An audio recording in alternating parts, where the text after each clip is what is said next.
Second thing we want to talk about is federal OSHA COVID activity. If you are operating in states that are federal OSHA states, it's important also to be aware of where federal OSHA is right now. What is their enforcement posture? How are they classifying construction activities, and how are they conducting enforcement actions in construction operations? We'll talk a little bit about that, as well as OSHA recording and reporting. And this is something that I get a lot of questions on multiple times a week. Hey, I just had a guy, he tested positive for COVID-19. I don't know where he got it. He could have gotten it on the job site. He could have gotten it home. He could have gotten them at the bar that he just went to. Is this recordable or not? Is this work related? So we'll talk through OSHA's position there and try to help a little bit with guidance there. Then I want to pivot a little bit, talk some about respirable crystalline silica. OSHA, as I mentioned at the outset, recently came out with a national enforcement program, further compliance guidance to their enforcement officers regarding what to do with respirable crystalline silica. So we'll talk a little bit more about that and what to expect there. Even with COVID, you should be devoting some resources to make sure you're in compliance with the silica rule. And then finally touch on a few other things just to kind of keep in the back of your head about what might be coming down the pike later on. So a lot to cover. We do have some time, and as Matt mentioned, and welcome questions, of course. I'll have some nice pauses throughout, so if something comes in, Matt can just shout those out, and we'll talk through that. Okay. So let's start with the Virginia Emergency Temporary Standard. Okay. As you can see in the first bullet there in the PowerPoint, Virginia really was the very first standard, the very first state that did a comprehensive standard related to COVID-19, sort of a la a regular OSHA safety and health standard. Several other states leading into Virginia's action had taken actions to allow their state OSHAs to enforce governor mandates regarding face coverings and social distancing and the like. But Virginia was really the first state to come up with a comprehensive approach to COVID-19.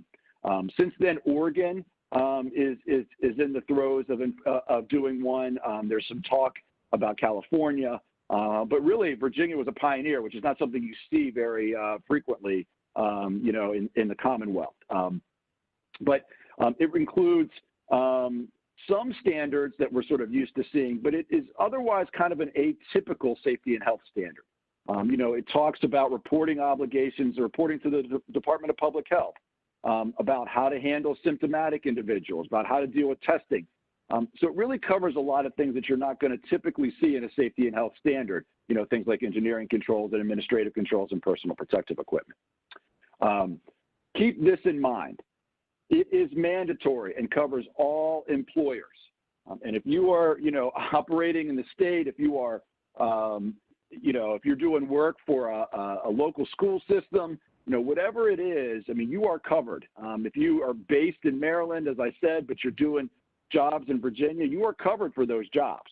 Don't think that this is something that doesn't apply to you, and don't think it only applies to healthcare. We'll talk about how the standard itself is set out, but just keep in mind it applies to everyone, all employers in the state. The way that Virginia has set this up, however, it has sort of staggered the requirements for what it considers to be lower risk businesses as opposed to medium, high, or very high risk operations. So if you are what the standard determines to be a low risk business, then you have a set of obligations, and we'll start this, by kind of going through those. But some of the more onerous some of the more onerous requirements do not kick in unless you are in a medium or high or very high business. With respect to construction, though, and we'll talk about this a little bit later. Construction activities, I think, would generally be considered low risk. Okay. For the most part, they are jobs where you do not have interfacing operations with members of the public who you may not know their COVID-19 status. And in many instances, you can physically distance, and certainly you can wear face coverings in a lot of situations. Having said that, there may be certain situations where your construction operations would be considered medium risk, okay? Not high or very high, I think, but medium risk. You're doing work in a confined space with someone else where you can't physically distance, when you're performing your job activities, for example.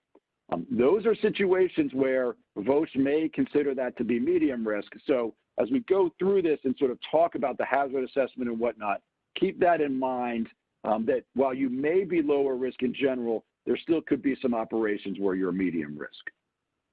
And then the last kind of overall piece I want to talk about before we sort of break down a little bit more about what the standard involves and doesn't involve is something what we call a quasi-safe harbor in the standard, okay? So Virginia OSHA puts out this standard. It's got a ton of requirements, a ton of things which we'll be talking about, but very early in the standard, VOSH says, look, if you are in compliance with current CDC guidance, okay, essentially, VOSH will consider that to be in good faith, in compliance with the standard itself. So it gives employers a little bit of a sort of what I call a quasi-safe harbor. If you're following the CDC, you're doing what the CDC says, you're in pretty good shape with respect to VOSH compliance. Now, that does mean, though, you have to follow. If you're sort of taking that approach, you have to follow what the CDC is saying.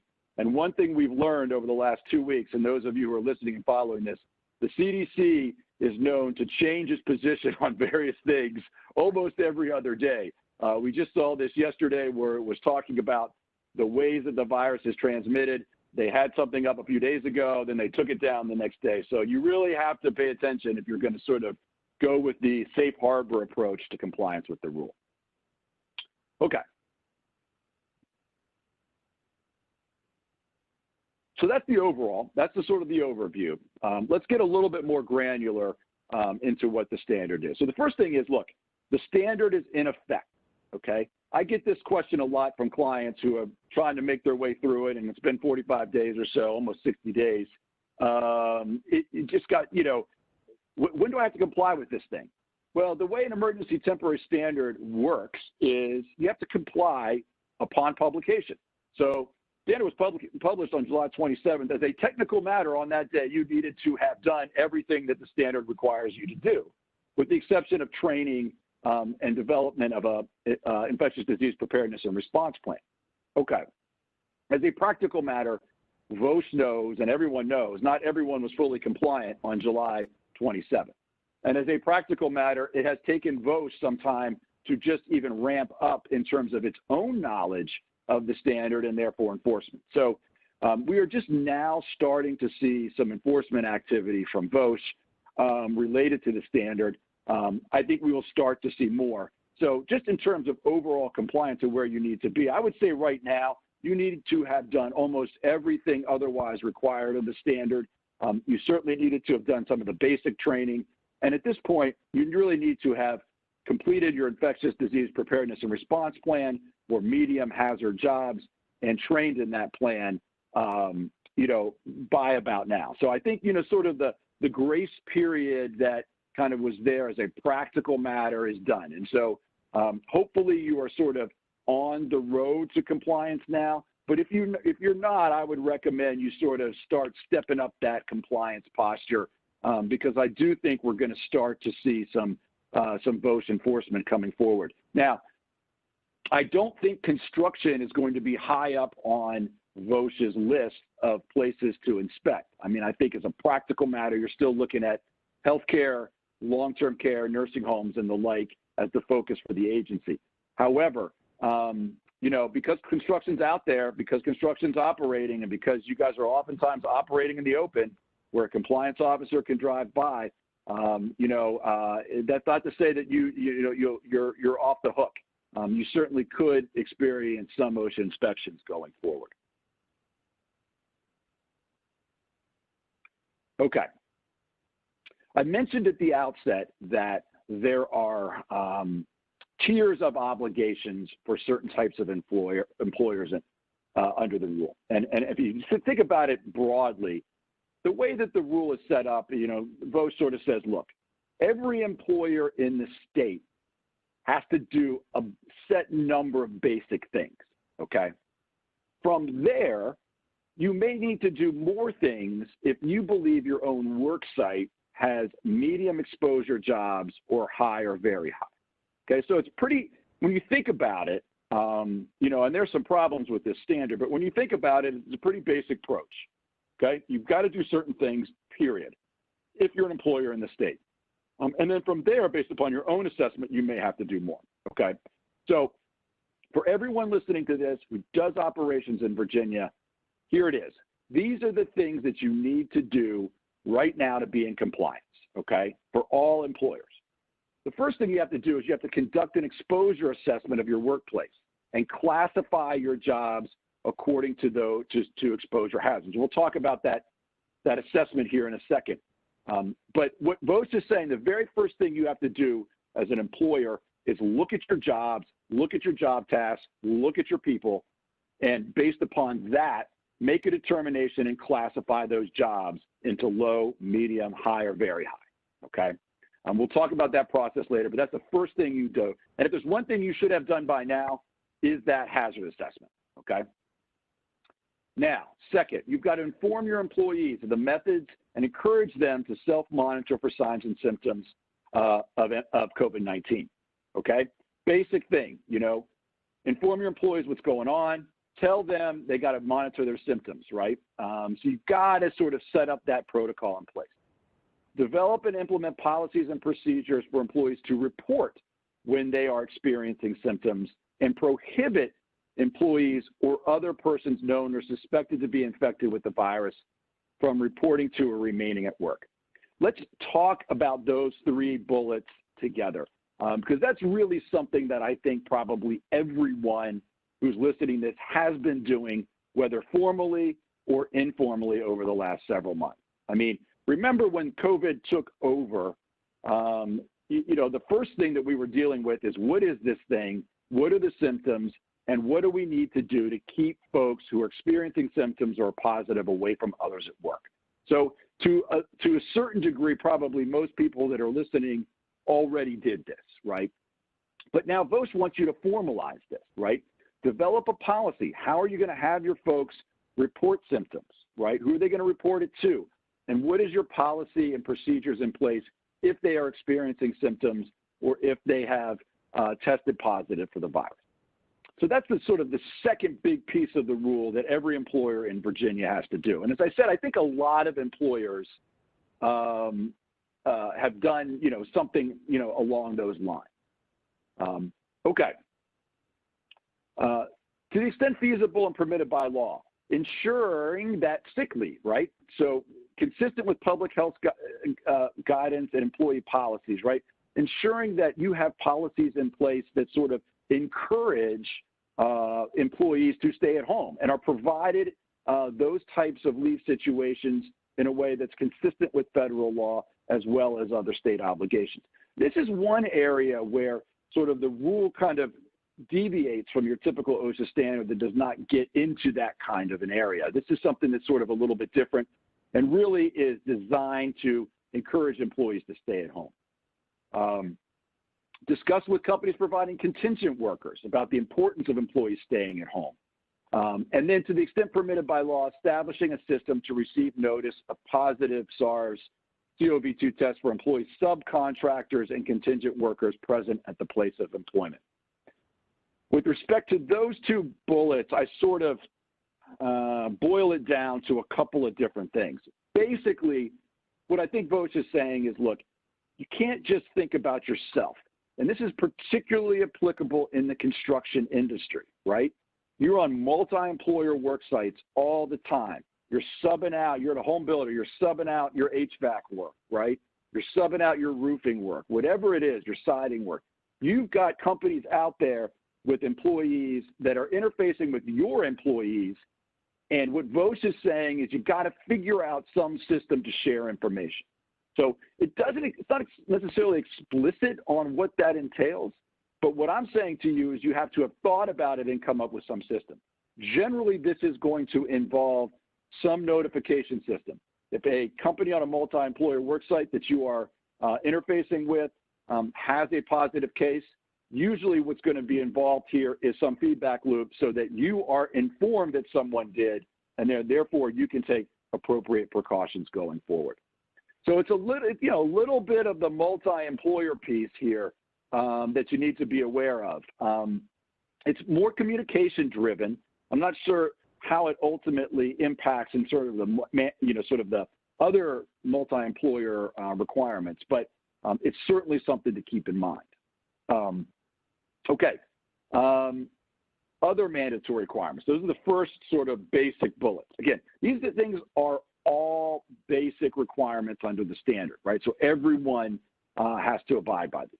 Ensure employee access to their own virus and disease-related exposure and medical records. Not a big deal. This is stuff that you guys deal with all the time. Develop and implement policies and procedures for employees to return to work. This does not have to be necessarily some sort of exotic policy, but generally what it entails is sort of following CDC recommendations about at what point someone who was positive for COVID-19 or had symptoms for COVID-19 gets to return to work, okay? And the standard talks a little bit about two different strategies for that. One is what's called the symptom-based strategy, and one is called the testing-based strategy. Both of those are sort of discussed by the CDC, and one option sometimes falls out of favor, and another option sometimes falls out of favor. But from a sort of bottom line perspective for contractors, you need to have a program in place that says when an employee who is positive for COVID-19 or had symptoms of COVID-19 can return back to work, okay? And there are different procedures for that, but you have to have thought about that and implemented that. The other quick caveat I would say to that is, to the extent you have been designated as a critical infrastructure employer, which most construction companies have been, depending upon the jurisdiction, there are special rules in place related to employees returning to work who are asymptomatic and have had contact with someone who is positive for COVID-19. And so you need to check those rules as well, of course, as your state and local requirement. Ensure employees observe physical distancing on the job and during paid breaks, as well as close or control access to common areas, okay?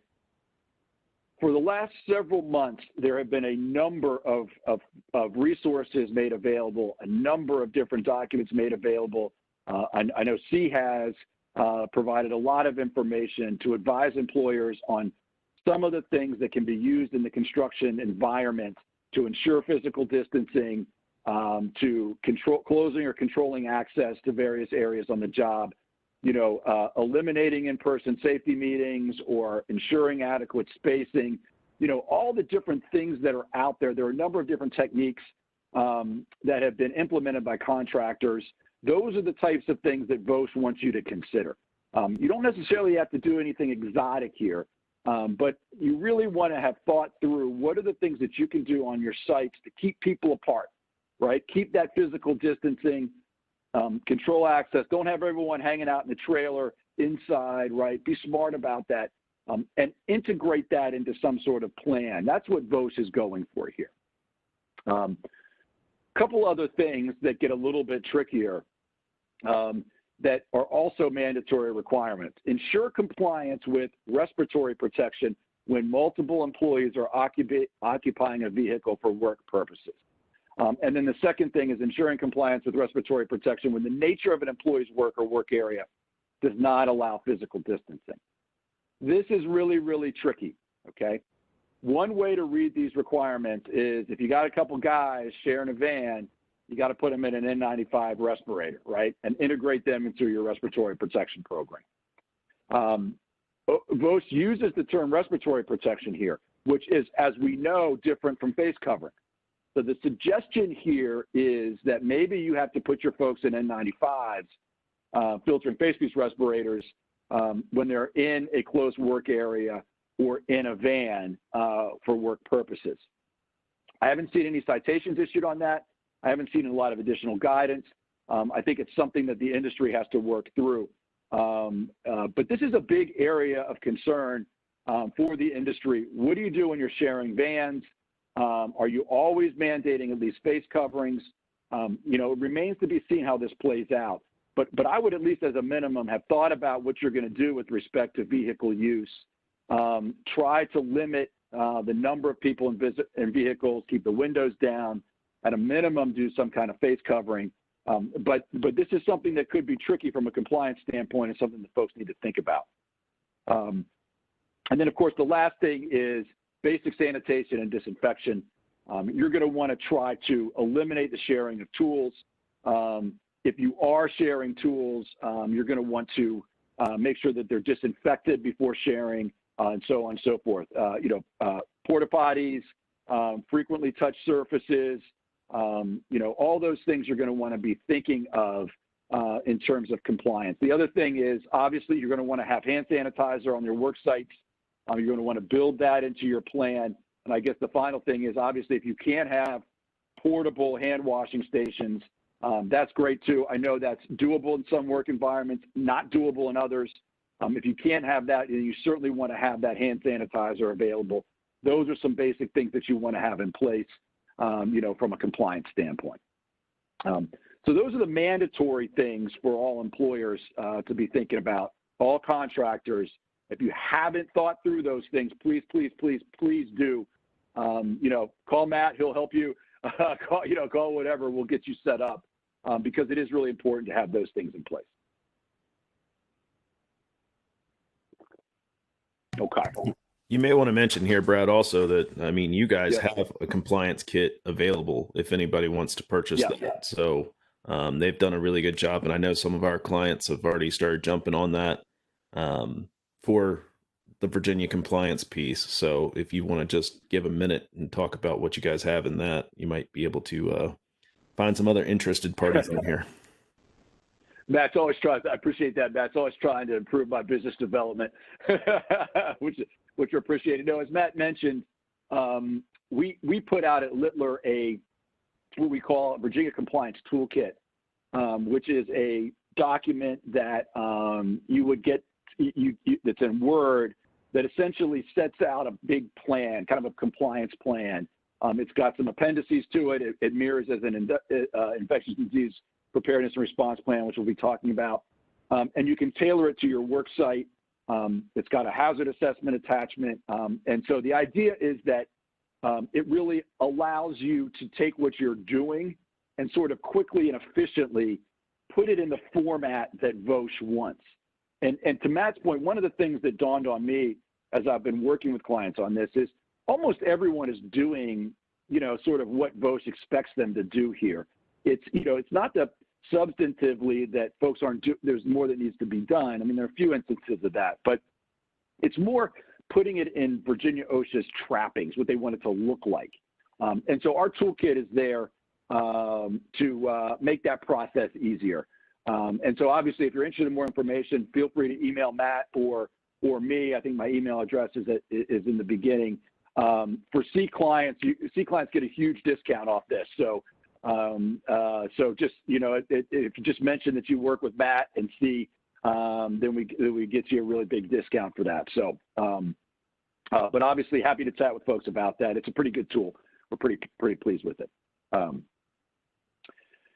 Okay, let's segue from those mandatory requirements to a couple of other specific things that I want everyone to be aware of.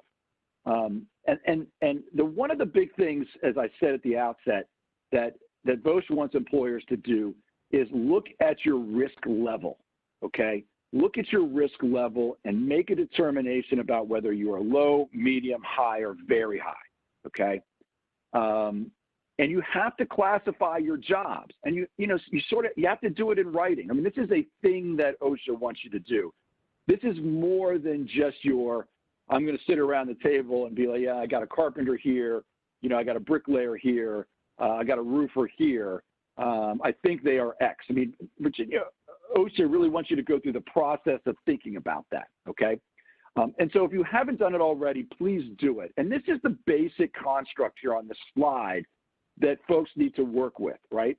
And it's essentially that, there are 4 basic hazard categories. For construction, you're not going to have to worry about high or very high. That's essentially for healthcare environments, but there could be some medium exposures, okay? And this is what, these are the things that BOSH wants you to look at. First of all, the job task being undertaken, the work environment, the known or suspected presence of SARS, the presence of a person known or suspected to be infected, the number of employees in relation to the size of the work area, the working distance, can you maintain 6 feet, right? And then the type of hazards encountered. Is there the potential exposure to airborne transmission of the virus, contact with contaminated surfaces such as tools, workrooms, break rooms, shared spaces, shared work vehicles, etc. You need to look at all of those factors. You need to look at the engineering and administrative controls you've implemented, and then you need to make a judgment as to whether you are low or medium risk. As a rule of thumb, I will say this: if your workforce can perform their jobs and you have policies in place where they're staying more than 6 feet away from each other, or they do not have close contact, meaning to the extent they are within 6 feet, it is for a relatively short amount of time, less than 15 minutes, then you're low hazard, right?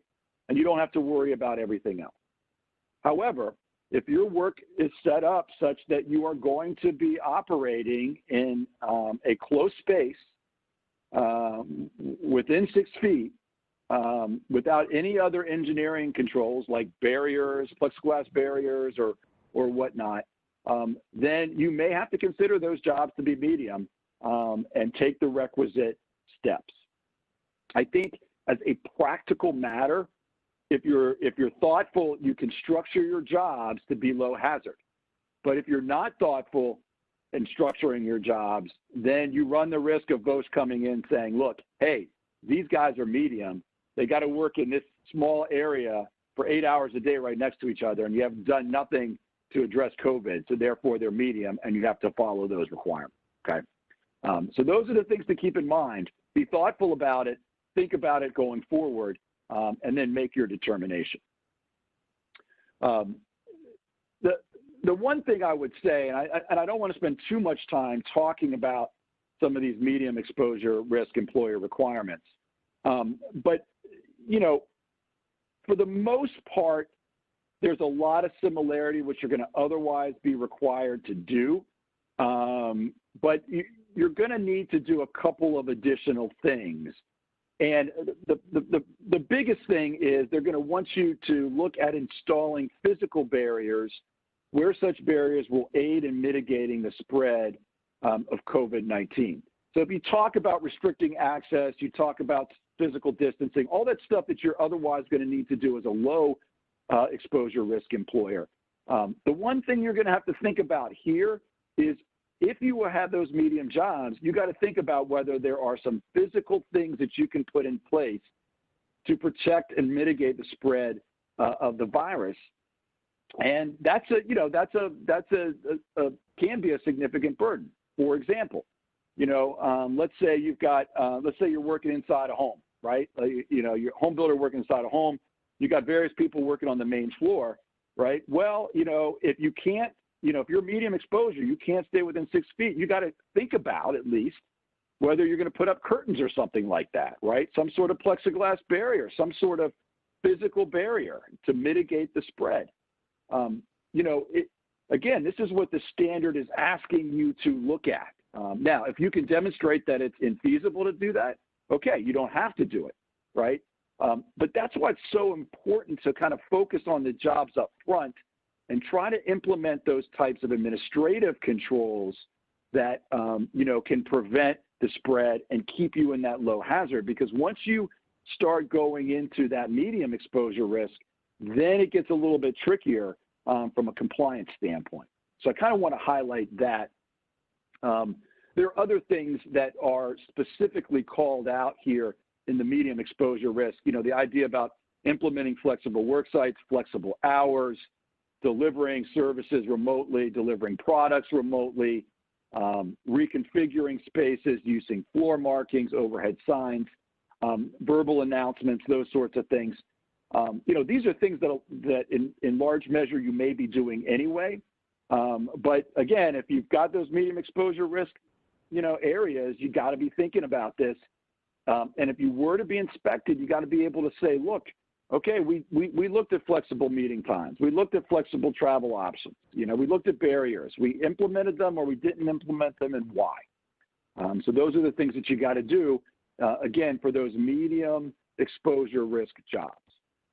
I guess the one thing I would also mention, because I don't know if I've been clear on this, is the hazard assessment is job and task specific.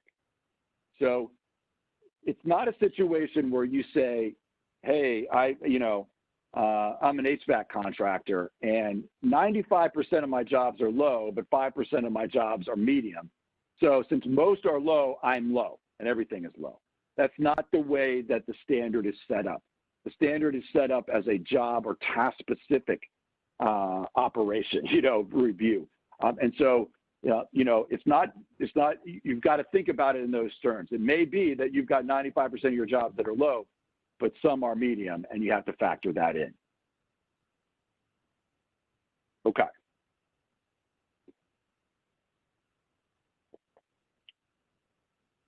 What is the other aspect of medium that's important? If you are medium or you have jobs that are medium, you have to implement something called the Infectious Disease Preparedness and Response Plan, the IDPRP, okay? This requirement applies for employers with very high or high job classifications and medium with 11 or more employees, okay? So if you're very, very small, you're a company with four folks, 5 folks, you don't have to do this, even if you have medium exposures. But it's a pretty low bar. If you have 11 or more employees, then you're going to be medium, and you're going to have to do this infectious disease preparedness and response plan. It is basically a plan that is designed to structure your approach to COVID-19. It includes responsibilities. It includes all sorts of other things that, allow you to implement your COVID-19 efforts. So, here on this slide, it talks about what are those things, what are those infectious disease preparedness response, what should it entail, designating the person responsible for implementing the plan. It's kind of like your written safety program, except it's focused on COVID-19. You got to provide for employee involvement in the development and implementation of the plan. You got to consider and address the levels of disease risk associated with your places of employment. Says to the extent permitted by law, you have to consider employees' individual risk factors with respect to medical conditions under the standard. And of course, as we've talked about in the hazard assessment and going forward, you have to consider engineering, administrative, work practice, and PPE controls. Matt brought up the toolkit that we were talking about before. What we did with the toolkit was use it as a means to have both a COVID-19 program as well as an IDPRP. So if you complete that document and you complete that program, it mirrors, it meets your compliance for the IDPRP.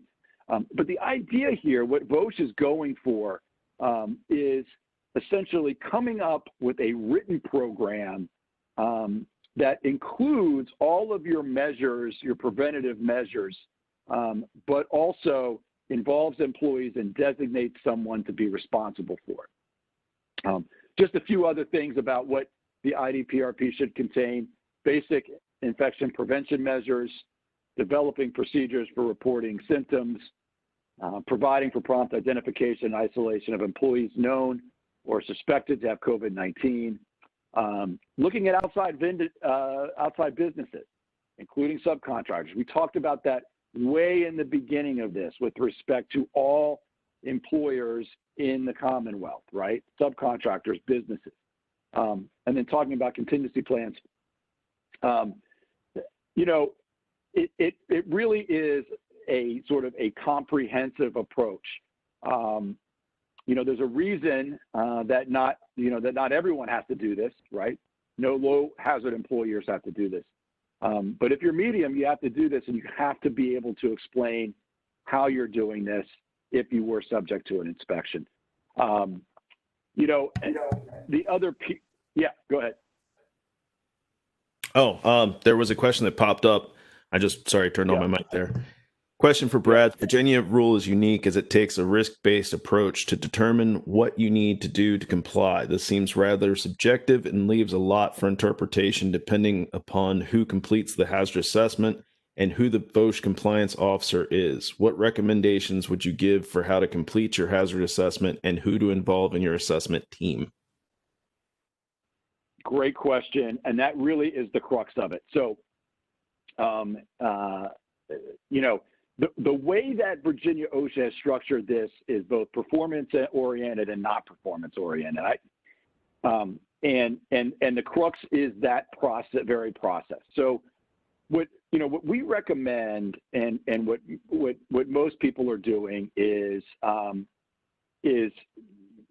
coming up with some sort of cross-sectional team that involves a range of positions within your company. So what most people are doing for the hazard assessment is they're involving, obviously, the person who's sort of in charge of safety and HR, right, in the company. Typically, some supervisory, sort of on-the-ground foreman, however your company is structured on that front. And then a few employees that are engaged in the various work activities on your crews. And then with that, there's a sort of a process where I'm going to kind of say you sit down, you go through what all the job sites are, you look at how things are currently structured, and then this group comes up with a sort of a draft assessment, a draft judgment as to whether you're low, medium, high, or very high based upon those factors that we talked about. At that point, what we've generally been recommending and see folks doing is then you kind of socialize it throughout the rest of the company. You know, send it out to some further supervisors. Does this make sense? Is there anything we're not considering, right? And then you sort of memorialize that when you get that feedback back, and then you finalize your hazard assessment from there. And then you further socialize that out, in terms of training and whatnot going forward. The other thing is you need to, if you were subject to inspection, you need to make sure that the person that's interacting with VOSH understands, why you categorize something as low, medium, or high, or low or medium, and why you didn't. So that communications, because VOSH needs to understand that this is more of an art than a science. This is not exact, and so you need to be able to communicate with them, going forward. Okay, the last piece on the VOSH standard before we segue into the other areas that we wanted to talk about is training, okay? There are two basic training requirements. There's what's called a sort of what I call like an informational requirement. That's just like a very basic thing that all employers have to give their employees in the state. Hey, there's a new standard out there that relates to COVID-19. These are the symptoms of COVID-19. In addition, if you are a very high, or medium exposure risk employer or have jobs like that, you have to do some additional training related to the standard. And those things are listed here, some of the additional training obligations that you have. And you have to train on the IDPRP. So if you're medium, high, or very high, and you have to have an infectious disease preparedness and response plan, you have to also train your folks on that, okay?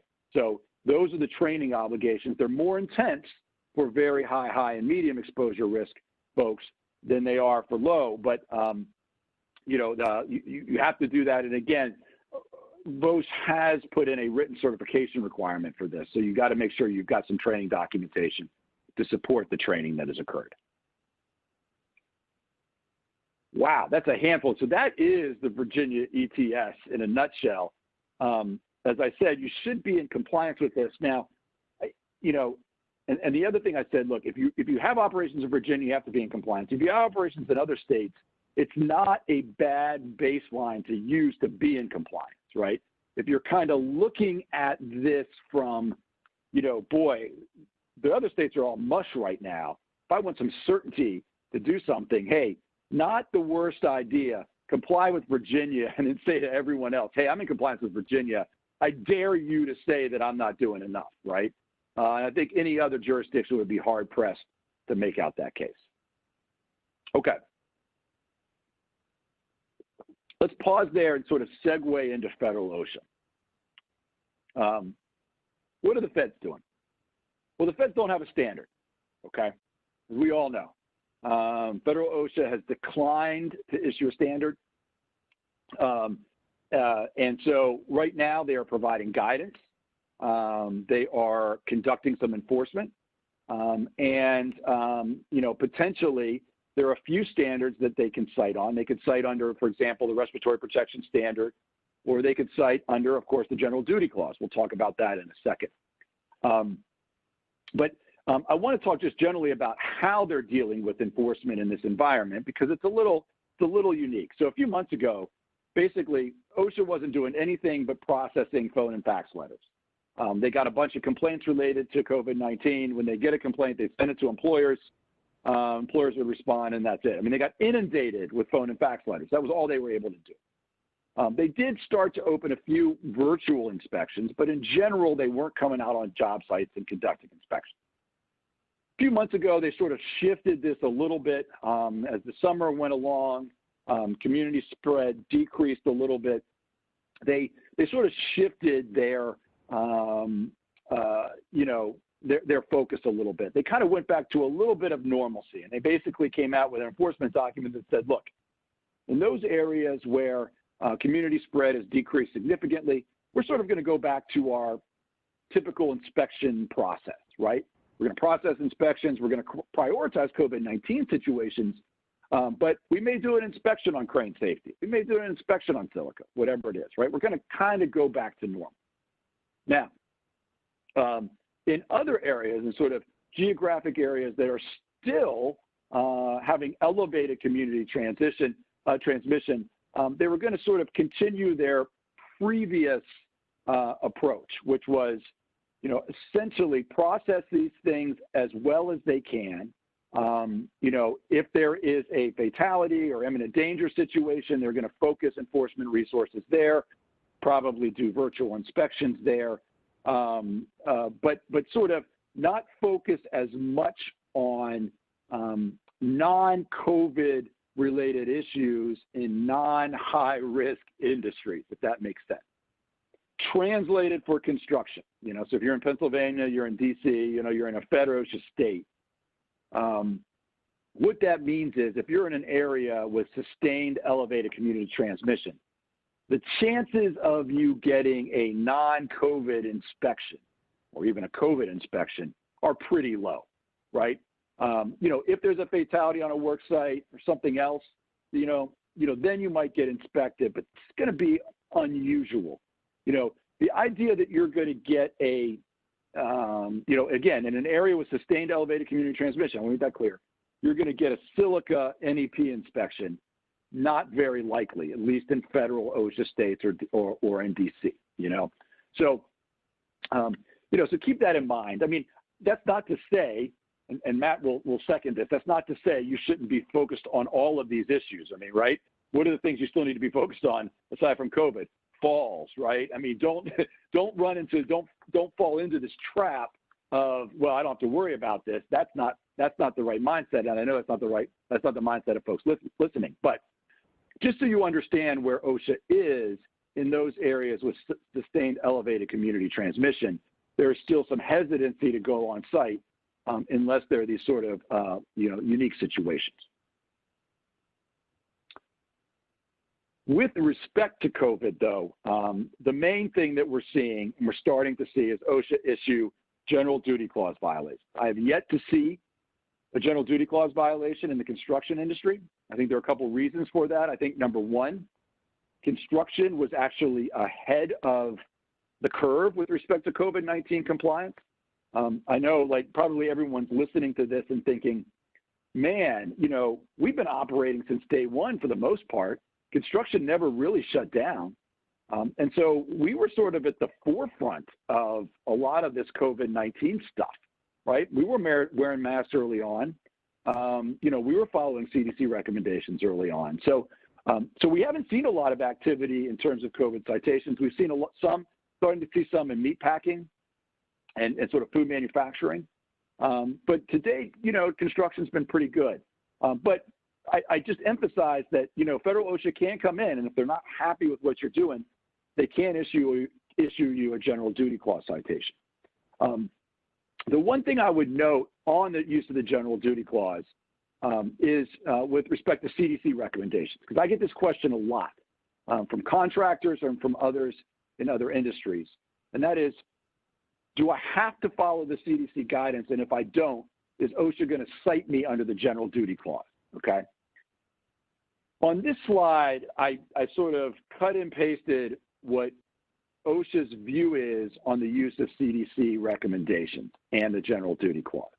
It's basically, look, to a compliance officer, you should consult the CDC guidance, consult it and see what the CDC is saying vis-a-vis what an employer is doing. But on its own, right, it's not going to necessarily serve to sustain a general duty clause violation. However, if there's something out there that the CDC is saying you should do and you're not doing, you need to be able to articulate to a compliance officer why you're not doing that, okay? Let's take face coverings, okay? The CDC recommendation is, you should be wearing face coverings at any time where you cannot maintain more than 6 feet from another person. So if you're decided for whatever reason that you're not going to require face covering, well, then expect a compliance officer to ask you why. Why haven't you required that? Why aren't you requiring and enforcing that? So that's what you need to be doing. You need to be assessing it and thinking about it, but understanding that it on its own can't be used as sort of like a definitive, general duty clause violation if you're not following A, B, C, D, and E of what the CDC says. Okay. A lot more ambiguity on the federal side, right? A lot more ambiguity on the federal side than there is on the state, on the Virginia side. Again, which is one reason why a lot of folks are saying, I'm just going to follow Virginia OSHA, because at least that gives me some certainty and I can really articulate what I'm doing and why I'm doing it. Okay. Now, let's get to the other huge issue that is sort of driving folks crazy: recordability, OSHA record keeping or reporting. This is one, as I said, I get 2 or 3 questions a week on this. I got a guy tested positive, he says he went out to a concert the other night, but, he also was working in a confined space with someone else. I'm not sure about that person. Is this work-related or not? Okay. The good news is OSHA's provided little good guidance on this and changed its position multiple times. So OSHA's not helping you all with this situation, okay? Basically, OSHA says right now, look, we're not exempting COVID-19 from work-relatedness. So each case, you've got to figure out whether it's work-related, and then obviously whether it meets the additional severity criteria.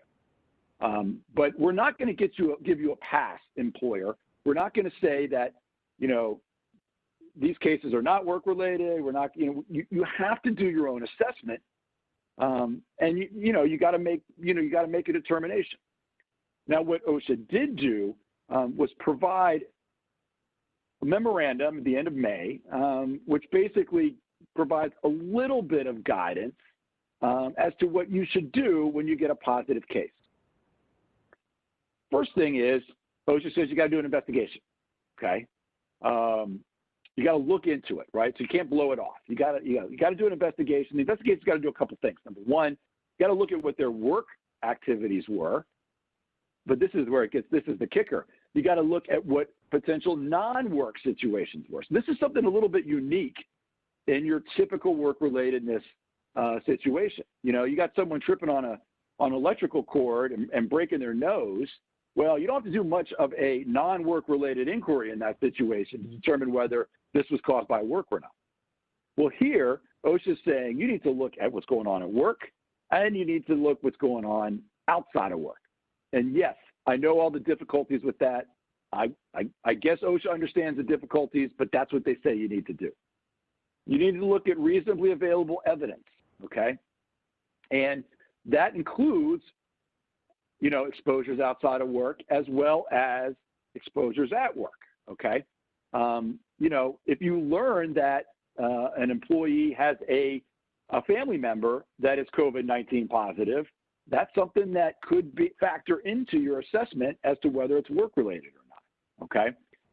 You have to look at all that evidence that's available to you and make an ultimate conclusion. OSHA proceeds to give some examples of situations where cases may be work-related or not, and suggest that you should use these as guidance, okay? Just to read a few examples, okay? OSHA says that a COVID-19 illness was likely work-related when several cases develop among workers who have it, they kind of work together and there's no alternative explanation, right? So you got a bunch of guys doing work in an attic, 4 or 5 guys, all 5 get it, right? And there's no other explanation. Okay, OSHA's saying in that situation, it may be work-related. Okay, here's another, if there is an employee whose COVID-19 illness is likely work-related, if his job duties include having frequent close exposure to the general public in a locality with ongoing community transmission. Okay, well, if you're in your typical job site, maybe that's not going to happen, but what about your sales folks, right? What if you have a sales folks who's going in and meeting with customers or potential customers all the time, right? And there's high community spread. That's something to keep in mind.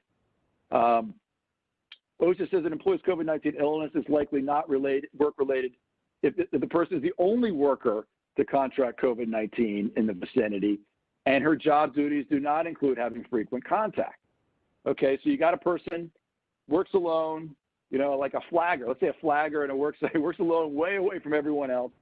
You keep your social distancing, everyone's wearing face coverings, that person gets COVID-19. Well, that's probably not work-related, right? And so on and so forth. You can see, all these different examples of what OSHA expects an employer to do. This is tough stuff, right? This is tough stuff. There's nothing easy about this. In the end, you'll never know whether you're right or not as a practical matter, because you just do not know at what point, particularly in construction, someone may or may not have been exposed. This is not healthcare. You are not intubating patients with COVID-19. You really will not know. So you have to just do your best, do your due diligence and try to make the best decision you can, record it and move on. But the other thing I say to folks is, look, you got to have a program in place, you have a policy in place about how you're going to treat these things. Don't be willy-nilly about it. And so if OSHA starts pressing you on something, you need to be thinking about that and explain how you're going about the process of making work-related or non-work-related determination. There's another question that came in, Brad, for you that said OSHA exempts common cold and flu from record keeping, yet it's taking a different stance on COVID. I don't know if you can dive into that for them. Yeah, it's frustrating. Early on in the pandemic, there was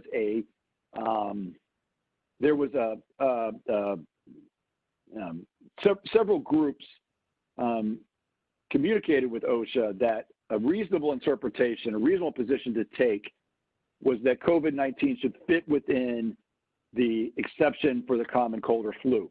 One of the bases of that exception is,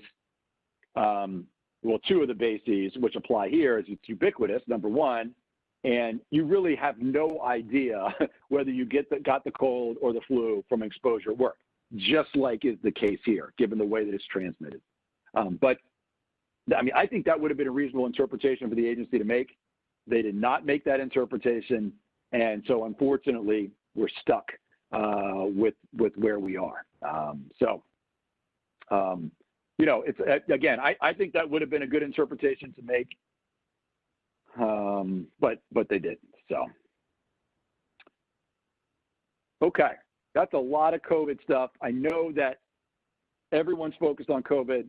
That's why I want to spend time on it. Virginia, the feds, these are big issues. You're still dealing with them. You're going to be dealing with them for the foreseeable future. So I know it's a challenge. So I think it was right to spend that time. But I didn't want to shortchange a couple of other things. There are some other things going on out there. And I think particularly as we segue into 2021, we're going to see some more activity in the OSHA front in a few other areas. The first is silica. We're several years now removed from the silica standard. OSHA has already done some enforcement in construction. A lot of that has not been targeted enforcement, okay? A lot of it has been based on employee complaints or drive-bys, seeing clouds of dust and whatnot. But I do think we're going to start seeing, more silica inspection activity as the world comes out of COVID. And on June 25th, 2020, OSHA came out with new inspection procedures for silica, and it's a comprehensive or super thick document laying out how compliance officers should enforce the standard. And what, as a result, it really provides good guidance to employers about what they need to do to be in compliance, okay? And the one good thing about this document is it's long, and I know, it's probably worth, doing a whole presentation on it at some point. But there's a couple of interesting things. One of the things is that OSHA has integrated into this document frequently asked questions that were negotiated between the construction industry, for example, the National Association of Home Builders, and OSHA to provide further guidance and flexibility to construction contractors out there compliance. OSHA has integrated those frequently asked questions in this enforcement directive. So, to the extent you haven't also looked at the frequently asked questions that are on OSHA's website, I encourage you to do so, because they really do provide a lot of flexibility. Some of the things, for example, it talks about is common situations where tasks that you are performing, regularly, for example, using silica-free drywall compound, those tasks are essentially, OSHA says, are going to be exempt from the rule, right? I mean, there's all sorts of things like that that are now in the FAQs that are integrated into the compliance directive that are important to keep in mind. The other thing here, and I don't want to go through each of these bullets, but OSHA spends a lot of time talking about Table 1, okay? I want to emphasize a couple of things about Table 1 that are important to note. I think probably almost everyone, or a lot of people are probably using Table 1, at least to a certain degree, whether they're using it for all your jobs or a significant percentage are using Table 1 to a certain degree. I want to emphasize a couple things on silica compliance. If a compliance officer comes onto your work site and believes that you are not strictly following Table 1, so let's say there's a hiccup in your operation. You're trying to use Table 1, but you're not doing it correctly. That doesn't mean you necessarily get cited, and that's what I want everyone to emphasize, one take home. In that case, the compliance officer still has to sample your exposure to make sure you're above the permissible exposure limit, and only then will a violation of the rule issue. So simply because you're not doing something that you would otherwise should be doing according to Table 1, that doesn't necessarily mean you're in violation of the table. You still have to be in violation of the permissible exposure limit. So keep that in mind and make sure your folks understand that, so you're not getting issued a citation, for not following Table 1, when in fact you still may be under the permissible exposure limit for a number of reasons. And then a few other additional things that are highlighted in the enforcement directive. OSHA is pretty tough on contractors with respect to freezing conditions. Wet methods are a big method to be used here. Unfortunately, there are situations where wet methods can't be used. OSHA is not very forgiving, I will say, in this enforcement document, and really sort of says, look, you got to be thoughtful about this. You got to figure out a way to heat your water, add environmentally friendly antifreeze. You got to be thoughtful of that. So keep that in mind. In addition, though, OSHA does provide some good information about how to comply with the requirement in Table 1 that you follow manufacturer's instructions for operating pieces of equipment. Folks who are using Table 1 know that that's a requirement. OSHA gives a little bit more detail on what constitutes sort of those types of provisions that must be followed and those that don't relate to minimizing dust emissions and therefore don't have to be followed. And OSHA provides a little good guidance on that as well. So, something to start thinking about if you've kind of lapsed a little bit in your silica compliance, maybe. I know you won't admit that to Matt, but let's just say you lapsed a little bit in silica compliance because of COVID. It's understandable, but let's not let that lapse, continue. Let's try to get back and ramping up in 2021, because I think we'll start seeing some activity. And then finally, I just want to highlight a few things here, just things to keep on your radar. OSHA recently issued a final rule related to beryllium in construction.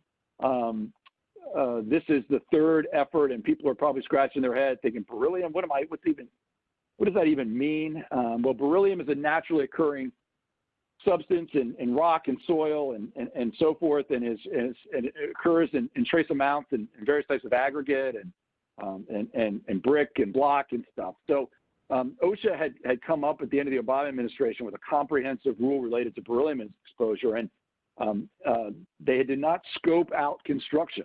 So, as a practical matter, there was the chance that just cutting some brick or cutting some block would have triggered application of this rule.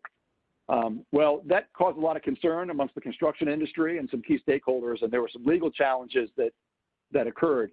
But the upshot is, after 4 years of several final rules and going back and forth and legal challenges, OSHA recently just came out with a rule that sort of finalized. It still applied the rule to construction, but tailored the provisions more that wouldn't be so onerous.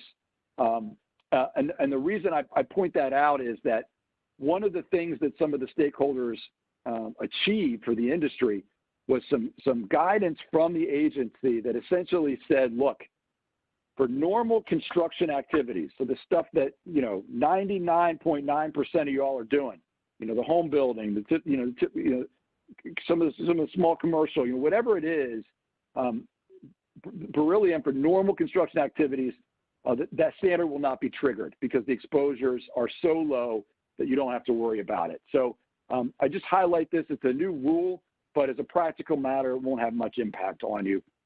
OSHA is also looking to update its powered industrial truck standard.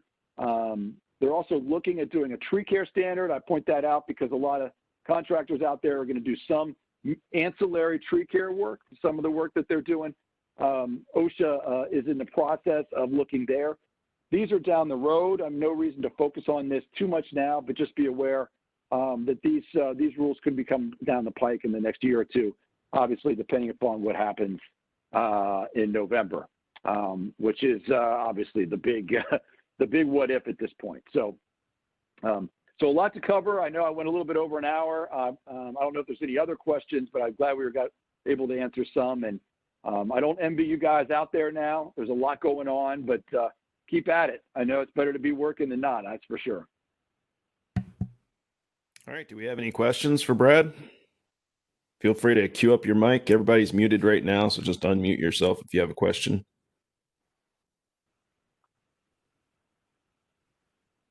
I think he hit a good topic there. Everybody's been so focused on COVID. You've let the fatal four kind of go through a little bit on some of the sites, and we're seeing that on a lot of our sites where some people have kind of backed off the rest of their compliance.